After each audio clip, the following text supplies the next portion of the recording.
Hi friends. ये जो episode जो नैरेटिव सुनाने जा रही हूँ वो है अक्टूबर 1990 का। ये वही साल है जब मार्च में मेरा जो डेमो का जो मेरे प्रिपरेशंस थे वो एक मेजर भल्ला ने कचरे में डाल दिए थे डस्टबिन में। तो वो उसके बाद ये अक्टूबर में ये अक्टूबर आता है करवा चौथ साथ में। तो उस समय ये हुआ कि ऊपर से ऑर्डर आ गए सब रेजिमेंट्स और यूनिट्स को सब जगह कि आप ना अपनी एक मिनिमम एक एंट्री दीजिए as a bridal dress lady कोई भी।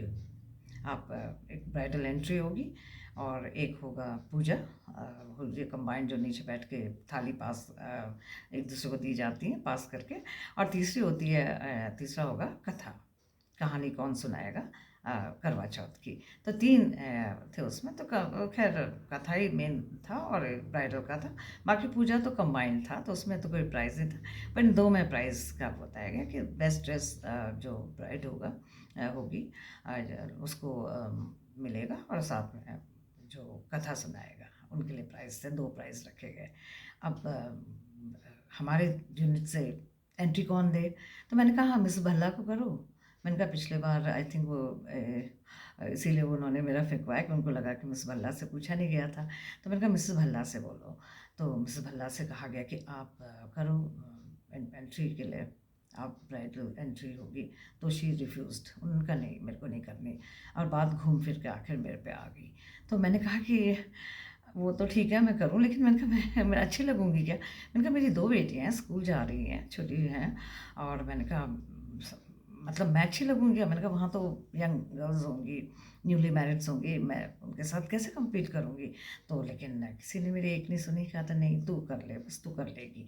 तो मेरे पास एक ही सेविंग ग्रेस ये था कि मेरे पास मेरी ब्राइडल साड़ी थी और साथ में मेरी ज्वेलरी भी मेरे लॉकर में थी वहीं नगरोटा में। तो कम से कम ये था कि मैं अपना पहन सकती थी और ठीक से थोड़ा कॉन्फिडेंस रहता ना जब अच्छे से ड्रेसअप होके जाओ। अब ऐसे में जब फंसी गए हैं तो ड्रेसअप भी अच्छे से होना ही है। तो फिर इसलिए मैंने सब जिस इवेंट था हमारा उस दिन मैंने पहन ली अपनी मतलब साड़ी पहनी अच्छे से। और फिर उसके बाद मैंने अपनी सारी ज्वेलरी पहनी। ज्वेलरी मेरे फादर ने हम सबको बहुत अच्छी दी है। और लेकिन जो मेरे पास एक नथ है बहुत खूबसूरत, वो टेहरी की नथ, जो टेहरी जब डूब चुका है पुराना टेहरी। तो वहाँ एक झूलर था जब मेरे फादर वहाँ पोस्टेड थे। It was long back 70s में, अर्ली 70s में। जो वहाँ पोस्टेड थे तो उनको वहाँ एक बाज़ार में जूलर था, उससे वो जानता था मेरे पापा को।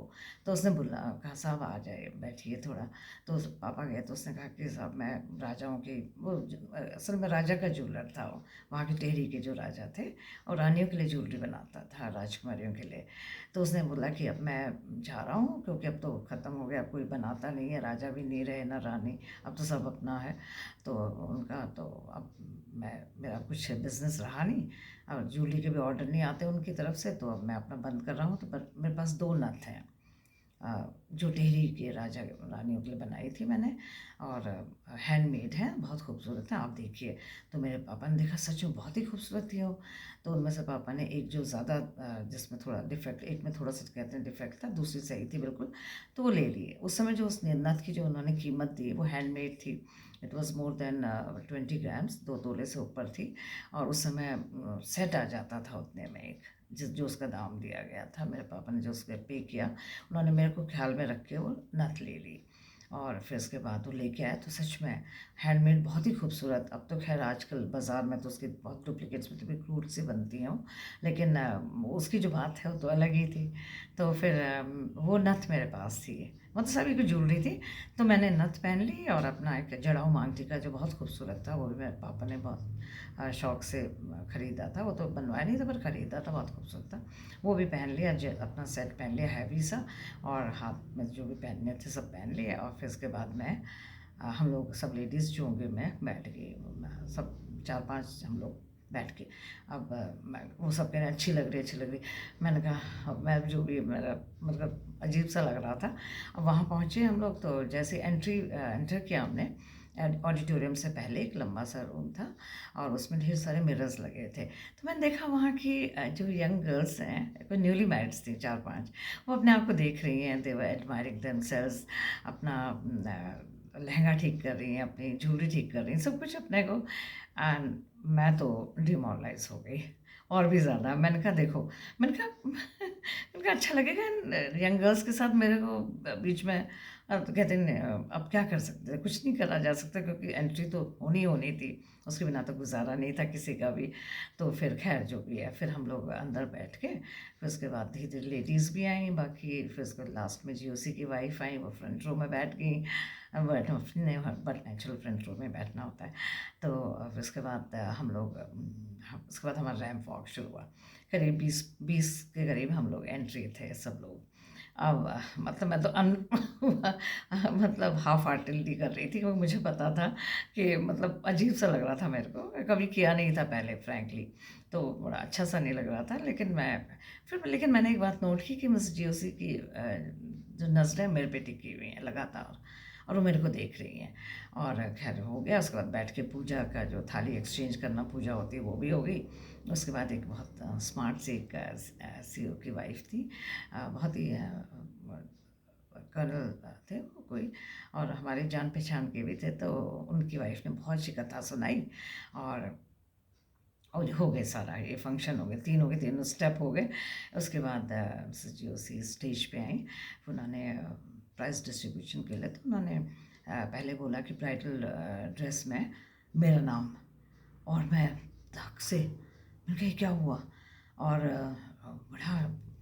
बड़ी मतलब थोड़ा सा घबरा सी गई मैं, थोड़ा सा नर्वस सी थी। फिर मैं स्टेज पे गई तो उन्होंने मेरे को दिया जो मेरा का गिफ्ट था, एट वो दिया मुझे और फिर कहा कि आपकी नथ बहुत सुंदर है, कहाँ से ली है? तब मैंने बताया, मैंने कहा ये टेहरी है, टेहरी की नथ है। मैंने उसके बारे में बता दिया कि ये राजाओं की, रानियों के लिए बनाया करता था जो ज्वेलर्स की। तो she was very much impressed, बहुत ज़्यादा, कहने लगी बहुत ही खूबसूरत नथ है। और तो शायद मे भी हो सकता है बिकॉज ऑफ दैट नथ ऑल्सो, शायद वो मेरे को सूट भी करती थी वो नथ, इसलिए मुझे फर्स्ट प्राइज़ मिला। और फर्स्ट प्राइज़ में मेरे पास गोल्ड प्लेटेड वो 2 कड़े थे बहुत खूबसूरत, जो बाद में थोड़ा एक दो चार बार पहनने के बाद मैंने अपनी मेड को दे दिए थे। और फिर उसके बाद बाकी सब कुछ हो गया था। कथा के लिए तो खोई हुई कर्नल की वाइफ को मिला, फिर she was the only one, और बहुत अच्छे से सुनाई थी उन्होंने। फिर उसके बाद तब मुझे महसूस हुआ कि कोई भी सिचुएशन हो अच्छे से फेस कर लेना चाहिए ब्रेवली। चाहे मैं नर्वस हो रही थी, चाहे मैं डिमोरलाइज थी, यंग गर्ल्स को देख के ज़्यादा, मैं 2 बच्चों की माँ, पर तो भी मुझे लगता है कि हमें थोड़ा सा कॉन्फिडेंस गेन करना चाहिए। कोई भी सिचुएशन जो है वो फिर अच्छे से हो ही जाती है। हम लोग उसके पार कर ही लेते हैं उसको। Thank you so much.